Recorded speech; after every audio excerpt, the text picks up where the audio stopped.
The other thing is to anticipate the weight of an object. The heavier something is, you want to anticipate the weight of it. And so that goes in line for anything. You want to anticipate the weight of any object.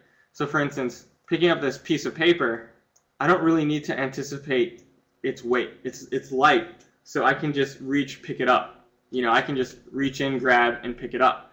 So that's actually, since I'm not anticipating the weight of the paper, I'm actually telling you that it's light.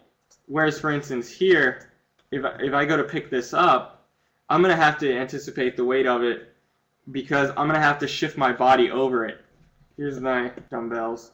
So when I come over to here, I'm not going to be standing normal, like casual, to lift it up. I'm not going to be standing casually. I'm not going to just flip my arm up and grab it and pull it over. No, what I'm going to do is I'm going to move over it, right? I'm not going to be standing there like that. I'm going to come more over the object, going to grab it a little bit more forcefully. I'm going to put my weight closer to the object. I'm going to also bend over a bit to grab it.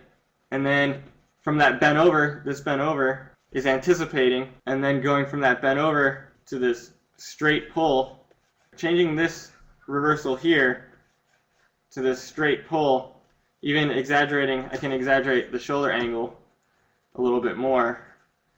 But just going from like that to the other way is going to show the weight of the object. So here I'm anticipating the weight.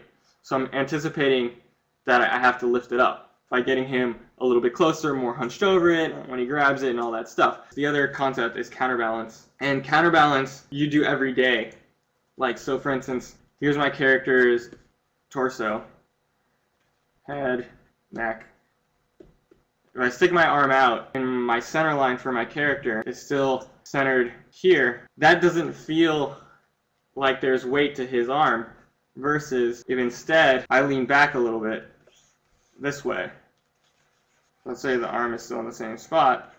So when I lift this arm up, I'm also leaning back a little bit, and that's counterbalance. It's that sort of opposing action. You're balancing this object by countering your weight back the other direction. It's something that you kind of want to keep consistent because it's the same idea, like this is a consistent weight. So my arm I might only counterbalance by adjusting back this much, but if my hand had a heavy weight in it, then I would have to counterbalance further back. I would have to adjust more than what I'm doing for this, for lifting up my arm, which is lighter. So I might have to go even further.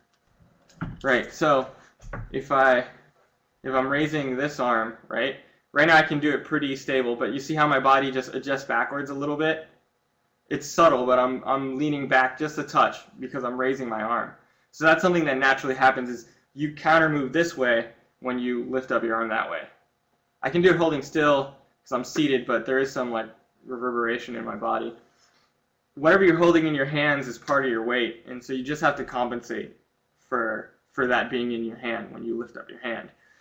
You have to counterbalance back a little bit more than normal. That's like a good way to show weight with a human body too, is when you're gesturing, if I point this way, I lean back a little bit to compensate for pointing. My arm's pretty light, but a little bit of that weight going out, my body might adjust back. Whenever you're gesturing with your hands, your body reacts a little bit with that. So that's something good to know and to build into your animation.